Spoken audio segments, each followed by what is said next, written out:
Sir ఇక marketing విషయానికి వస్తే నాటుకోళ్ళు అంటే అది ఒక రకంగా మార్కెట్. సో ఈ రాజశ్రీకి సంబంధించి ఏ విధంగా మార్కెట్ చేసుకోవాలంటే ముఖ్యంగా ఈరోజు వస్తాలకే ఈరోజు నగర ప్రాంతాల్లో కూడా బాగా ముఖ్యంగా పట్టణ ప్రాంతాల్లో హెల్త్ కాన్షియస్లో చాలామంది కూడా ఏం చేస్తారంటే నాటుకోళ్ళ మాంసం అనేది ప్రిఫరబుల్గా ఉందండి ఈరోజు.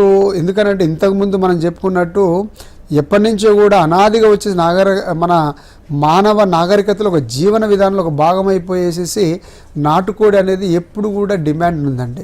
ముఖ్యంగా ఈరోజు హెల్త్ కాన్షియస్లో చూసుకున్నట్లయితే చాలామంది మాకు నాటుకోడి కావాలి, నాటుకోళ్ళతోటి మంచి మాంసం అనేది కొద్దిగా మంచిగా, ఎందుకంటే టేస్టీ కూడా ఉంటుంది. ఇతర మాంసాలతో చూసుకున్నట్లయితే కొద్దిగా టేస్టీగా ఉంటుంది కనుక అంటే ప్రకృతి సిద్ధంగా లభించేటువంటి ఏవైతే ఈ యొక్క గ్రాసెస్ కానీ అలాంటివి మొక్కలు చిన్న చిన్న మొక్కలు కానీ అవి తినేసి పెరుగుతాయి కనుక అవి టేస్ట్ కూడా రావడం జరుగుతుంది కనుక హెల్త్ కాన్షియస్లో హెల్త్ టేస్ట్తో పాటు రుచితో పాటు ముఖ్యంగా హెల్త్ కాన్షియస్లో కూడా చాలామంది ఆలోచిస్తారు కనుక ఈరోజు డిమాండ్ కూడా చాలా ఎక్కువ ఉన్నదండి.